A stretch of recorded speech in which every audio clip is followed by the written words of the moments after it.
Welcome to the Marketing on the Move podcast, hosted by the Breezy Company, your go-to resource to master your marketing while juggling all of the demands of being a business owner. We understand that your time is a limited resource and marketing might be the last thing on your priority list right now. Our mission is to provide you with tangible insights and actionable tactics into the latest marketing trends, best practices, and strategies that you can implement no matter how busy you are. Each episode is designed to offer practical advice on leveraging your unique business strengths and efficiently managing your marketing strategy. Whether you're tuning in during your morning commute, between meetings, or while on the run, Marketing on the Move is here to empower you with the knowledge and tools you need to excel in marketing, even when your schedule is packed. Join us for a journey into making the most of your marketing efforts, no matter how busy you are.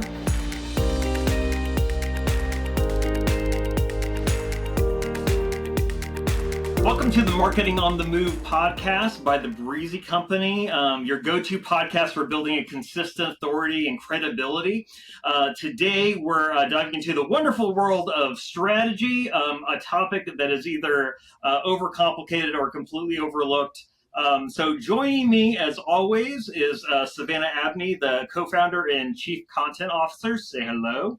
Hey there. And we also have Emily Hunter, the chief of people and accounts. Hello, everyone. We also have Steve Soto, the Chief Technology Officer. Hello, all. And we have Karis Burkle, the Senior Content Creator. Take a bow, Karis. Hey, guys. Okay, awesome. And so I'm also Josh Webb. I'm the co-founder and the Chief Marketing Officer here at the Breezy Company. So like I said before, today we're going to be talking a little bit about strategy. I have been involved in strategy for years across various businesses and industries, like many of us have. If there's one thing I've learned is that everything changes constantly. So if you ever have somebody say, I'm a 100% expert in exactly how this works in marketing, they were probably an expert maybe 3 years ago. And now it's getting to where like every month, maybe every 6 months, it's even changing even more. So we're not only are we having to stay on top of it, but as soon as we create our strategies, another strategy comes on, and we have to. That's how quick we have to see if something works. And so I want to have this conversation started with maybe you, Savannah.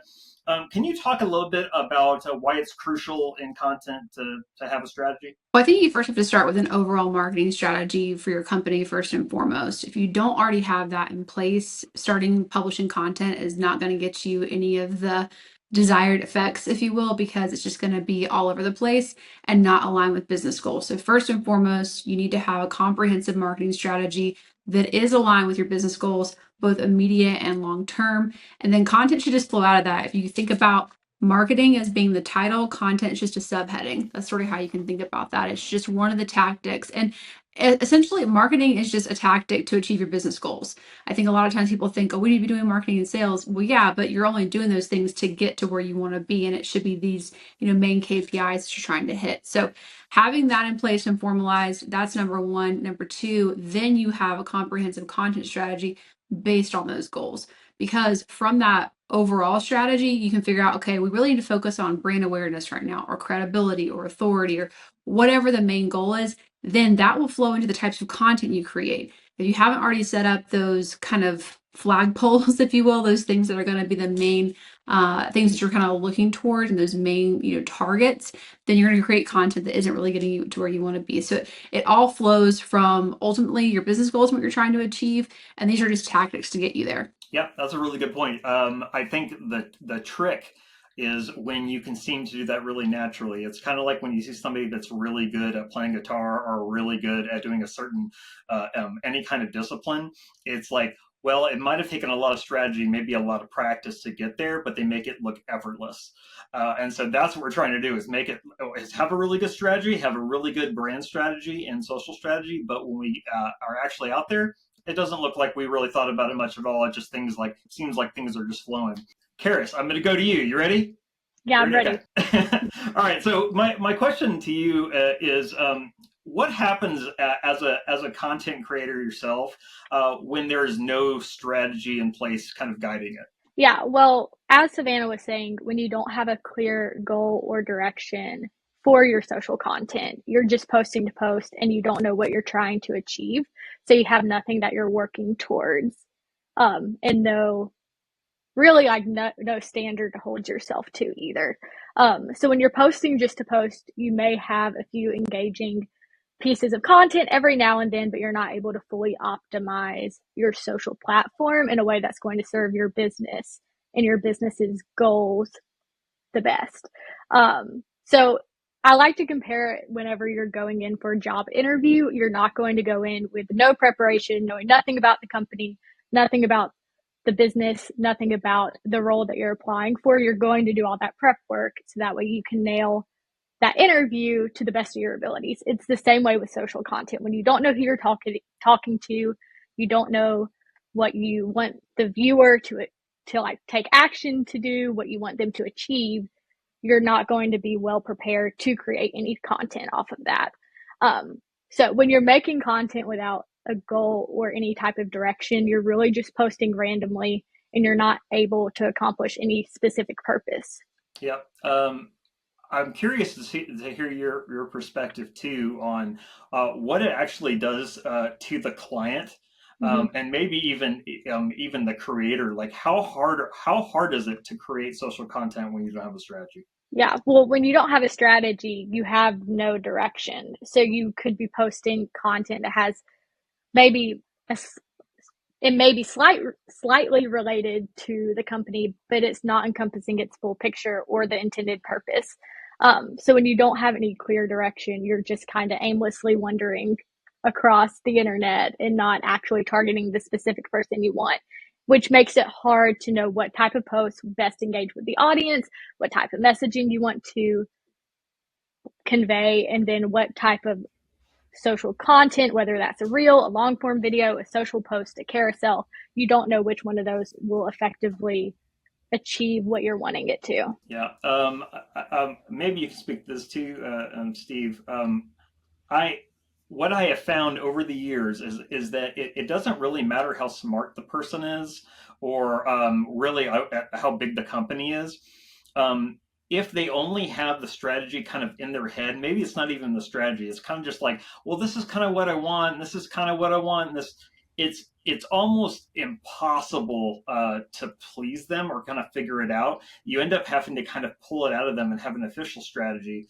And Steve, this is what I like to hear from you is like, do you have to wait until you have the perfect strategy until you feel like it's perfect and finessed, or is it something that you can kind of say, okay, now we're rolling with this? What do you think about that? Well, honestly, no one ever comes with the perfect strategy the first time. You learn a lot as you put content out there. You learn a lot as you interact with your customers. Seeing the engagement makes a big difference because you may notice, hey, my reels without my face do better than the reels with my face. There's all sorts of things you learn. So, the important part, and from a technical point of view, get started, get, something implemented, make sure you can track it and monitor it. And then take the information you learn from that and iterate. A lot of times what I tell our clients when we're going through the strategy process is that what we're creating is a hypothesis. Like, it's pretty educated because you really know the audience and I really understand a way to be able to facilitate it so we can come up with a good solution. But in the end, we're guessing. We're guessing based on good information, but we're guessing, and we don't really know exactly what the audience is going to do. And if you're not measuring it, you can't know. And if you're not figuring out what to do exactly, then you're not going to know as well. So you really need to look at what the user behavior is and then act quickly. And that's it's the same with software. It's the same with really a lot. And if you've heard of like agile development, you should take the same approach because it really works pretty well. So that's the reason that strategy is so important. So let's start to talk about frameworks. There are a massive amount of frameworks, as many as there are clothes, I feel like. There are a couple foundational frameworks though that we work from, and we always start with one of these. They almost every time make almost every time it makes everything a little bit better. And they are the customer avatar framework and the story brand framework. So I want to talk a little bit about the customer framework. Um, the one thing that we start by doing is identifying an audience. So it's not, one thing that I hear a lot is that our audience can serve everybody. Everybody can use it. There's really not one thing they can say. And then they end up saying something like, and so we strategically accomplish goals, which can be like, for anybody doing anything. And so what I usually recommend is that they look for an overall umbrella audience, and they start to take their different audiences and look at what similarities they have. Like, why does somebody that comes from all the different backgrounds, this totally different person, why do they end up coming to us? Because we're probably not selling Doritos and, tractors, although there are companies that do that. Doing something that small, we probably have one consistent message that we want to say. And so we gather that umbrella audience and we bring them together. We start to look at their demographics and goals and their challenges and even their personal interests. And so I bring this question to you, Emily. Why do we spend time understanding who we're talking to? Yeah, I mean, really, I think I liked Karis's analogy about like the job interview. I think you could take that a step further and say, like, anytime you're speaking to, whether it's one person, whether it's a group of people, it's so important to know who you're talking to, what the climate is you're talking to them in, what's going on in the space, what are they looking for, what are they worried about. All of those different things are going to change how they might react to you or your company or whatever it is that you're trying to talk about. And you want to go into that conversation prepared. You also want to go into that conversation in a way that's going to kind of reach them. Like, you could have all the answers, you could have everything that they're looking for, but if you can't communicate it to them specifically, they're not going to care and they're not going to pay attention to what you have to say. So I think it's just tailoring your message in the simplest terms. You have to know who you're talking to tailor it appropriately. Yeah. And so, Savannah, let me ask you this. I'm going to try that again. Savannah, let me ask you this. How does knowing your audience impact the work at all? I think it impacts every single piece of a marketing strategy, tactic, etc. Whether it's content, website, video content, like whatever it might be, knowing who you're talking to and being very specific about that impacts every single bit of that. The analogy that I like to use is you can't give somebody a gift if you don't know them. Now, you might be able to give them something that's universally accepted, cash. Everybody wants cash. And that will be nice, but it will not have the same impact that if you know someone really well, you really learn their habits, what their interests are, what they're into, and you buy this really specific gift for them and kind of give it over to them.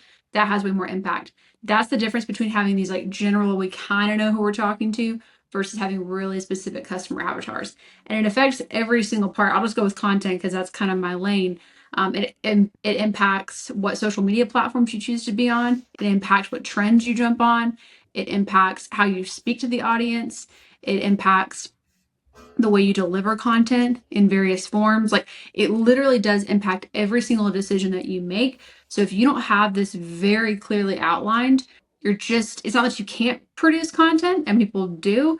It's just not going to have the same impact as if you really know them well. I will say too, for the current space, specifically with I think it's so easy for anyone to create really general, broad content that sort of speaks to everyone, but also speaks to no one. I think it's so easy to create that kind of content. And so now, not only, that kind of content is not going to be the most effective, but it's also, there's so much of it. We're so overloaded with it that by understanding your audience and speaking to them in a way that they want to hear it, you're not only like kind of getting out of the flood of AI created content, but you're also standing out that much more because you are speaking to a specific persona. Yeah, it's really interesting that you say that because it seems like things like Chat GPT and all that kind of stuff like seem to be the kind of solution to a lot of that. But the problem is that it creates this kind of talking points that are really good for like corporate presentations or something like that. But yeah, but a lot of times the content that you see really winning or being really effective or things like that are stuff that's really personal. And that a lot of times maybe somebody just kind of grasped onto. Have you guys seen Mad Men? Yeah. Oh my gosh, you need to watch Mad Men. Okay, so I one of tried. my It was favorite. so boring. I like fell asleep in the first Oh my episode. gosh! So Josh, I a love lot of I my love that time period. a lot of my female friends don't like Mad Men because of the blatant sexual, just grossness. Very Well, anti-feminist movement. Very oh my anti-feminist. gosh! Yes. No, it's all about feminism. But the okay, fine. We won't give any examples. Jesus. No, that's a good one. I just say I haven't watched it. It's all about advertising. So Yeah. what's so good about it, even though it's a totally different time, is that they were sitting there and doing audience studies, and they had all these ideas where men were coming up with this lipstick brand, and they couldn't come up with what the right thing was. And so there's this one girl Peggy that she had back then, the only thing she could be pretty much was like an administrative assistant, kind of a secretary, and she had kind of ended up in this room, and she started asking questions like, why do you use different colors? And somebody said, well, colors are really important. You usually kind of stick with one. But the men all thought it was like crayons, where you pick a different one all the time. He goes, no, it's really one that you stick with. And then she said, why do you do that? And she goes, well, you want to put it on and mark your man. And she was like, and she clicked, and mark your man became the tagline of this campaign. And so even though that's kind of an older example, wouldn't do that. What it came from was something really real. It came from a personal example. A lot of times taglines or messaging or even the strategy come from usually somebody else. It doesn't come from the creativity in our mind. A lot of times it comes from something they said that we can kind of go, oh, here's the creative bend on that, or here's how I'll apply my strategy to it. All right, so moving on, we're going to talk about the story brand framework. So like I said before, I've been doing this for, I think, right on 25 years. The story brand framework is fairly new, probably about 10 years old or so. But what it's based on actually has been done for a very long time. Advertisers are looking at what the problem is and how and communicating how they're going to solve it is not a new thing. What Donald Miller, who's the author of Building a Story Brand, and was able to build this massively popular brand out of it, but also it's a framework that really helps people. Is that he teaches it really well and makes it a very succinct process. And that's something that he kind of demystifies it, because a lot of people have a problem, or they think that maybe there's just some genius marketer that comes up with everything. But a lot of times what good marketers are really good at listening and picking out certain things that the people say. And so the story brand process really helps you do that. And the main thing that it does is that most brands talk about themselves. We do this and we do this, or we're the number one in this, or we've been around for this long, or whatever. And the primary thing that it does is it says, no, you're not the hero of the story. Actually, the customer only really cares about solving their problem or making their life better. They don't really care that you're the solution to it. Unfortunately, that is very true, and I hope everybody realizes that. They really don't care that you're the one they use. Sometimes people are brand loyal, but the second you don't solve their problem, all of a sudden they're not brand loyal.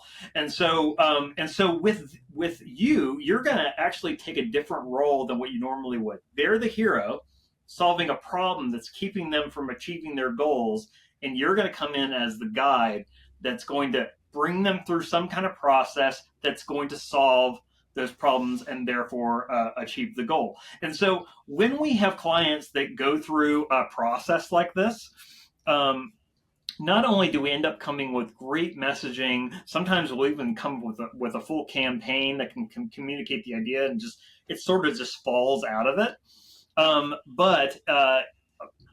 But when we do that, it actually goes down to all the different channels. Videos are easy to make. Social is easier to make. And so I bring this to you, Savannah. what changes when we have a story brand narrative versus when we don't? I would say two things, maybe three actually. The first thing is when we have a story brand script that we can follow, it's like a measuring stick for every piece of content we create, the website, the video, whatever the service line they're on with us.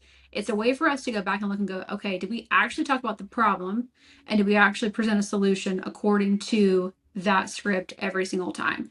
Because if we're not harping on a pain point in pretty much every piece of content, with very few exceptions, that's a pointless piece of content. The entire point is to harp on a pain point and provide a solution. The solution isn't necessarily to promote the brand, although sometimes it is.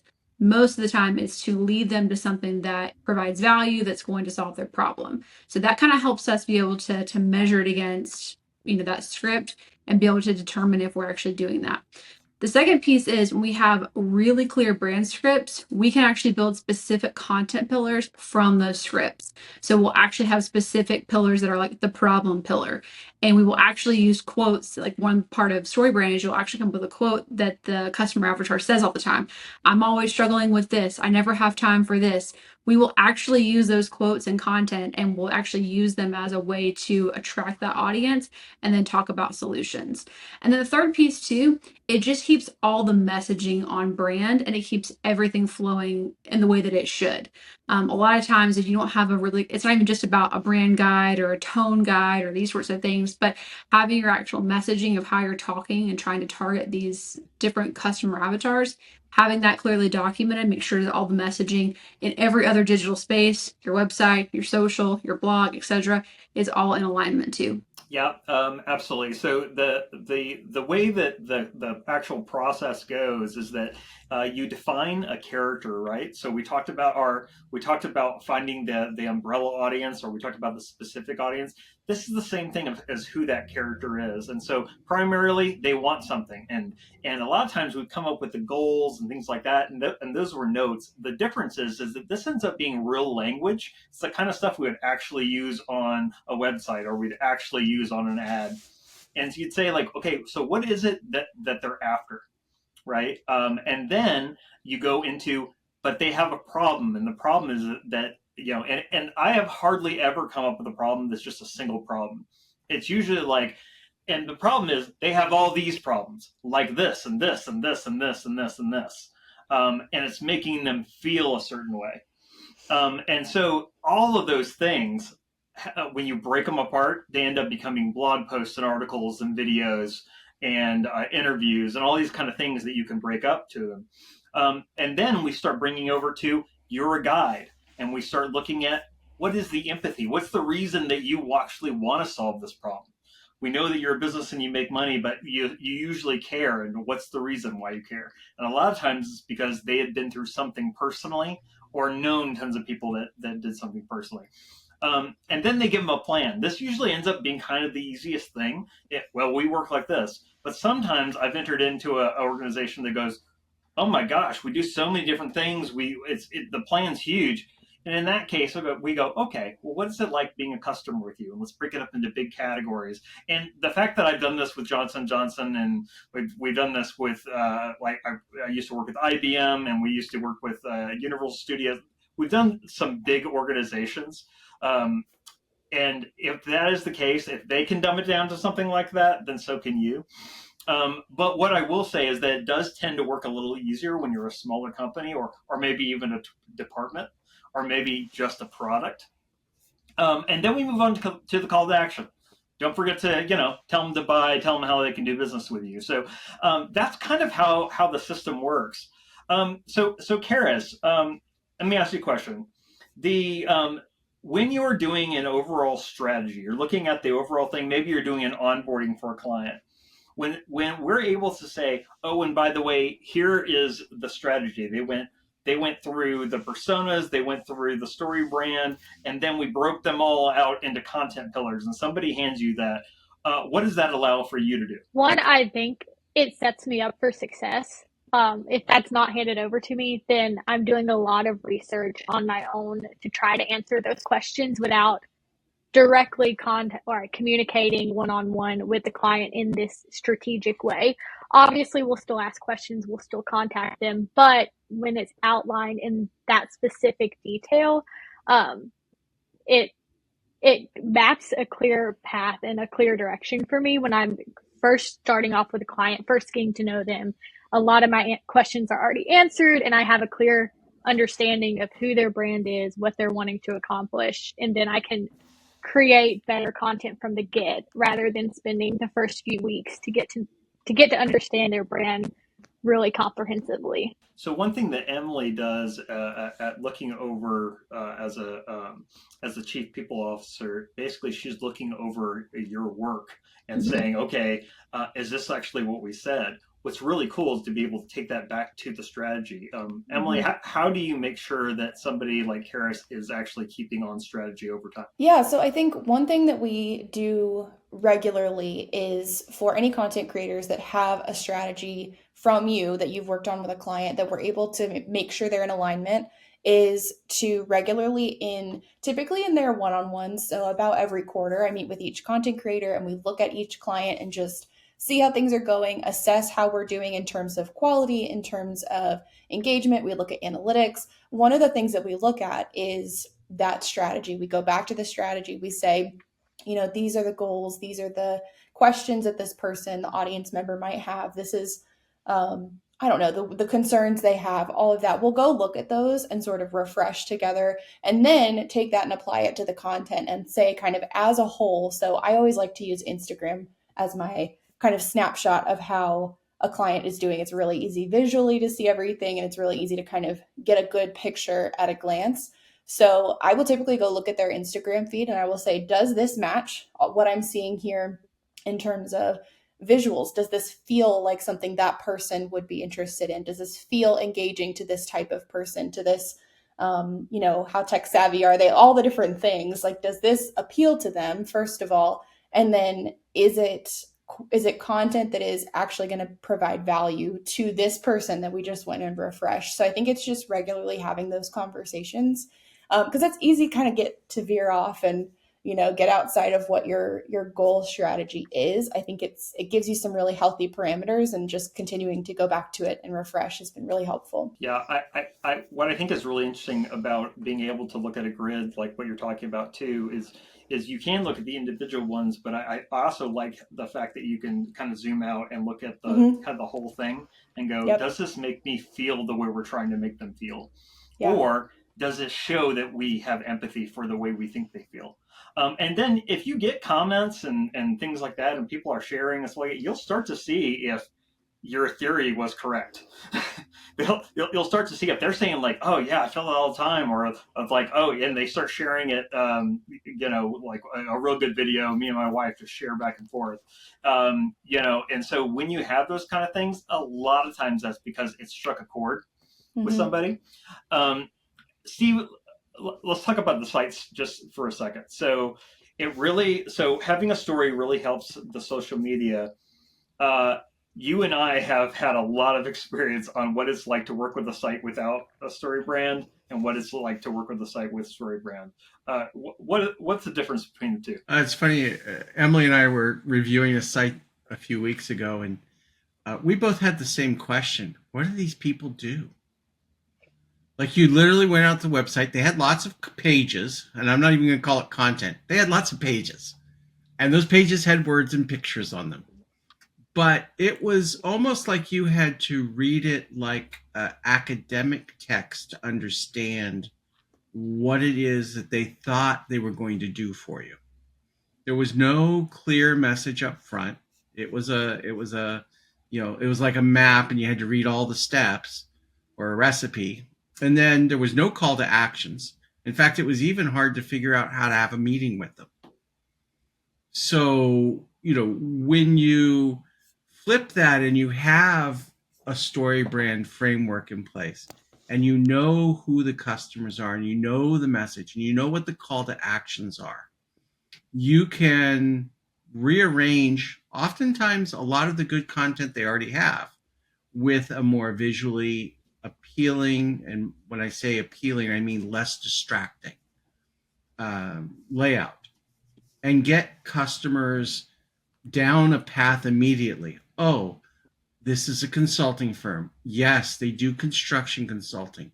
Yes, they do on-site reviews of the progress of the construction. And all of a sudden, you know that the customer is the guy that's responsible for whether or not this project is on time and under budget. And guy or girl. And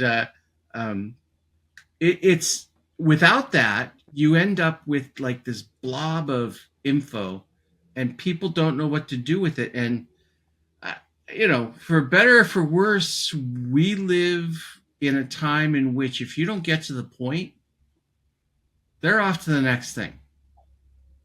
So you could actually have a great strategy to be high in the search engine, and no one's going to spend the time to read your book of a website. One thing I've been able to do pretty easily is whenever we come up with what the problems are and all the challenges, it's like the sitemap starts writing itself, and you can just kind of lay it out there, and it's like and then you end up saying things like, okay, what's going to be the best headline here, rather than how are we going to set up our site, or how is Google going to find us, because we've already laid out a lot of those things.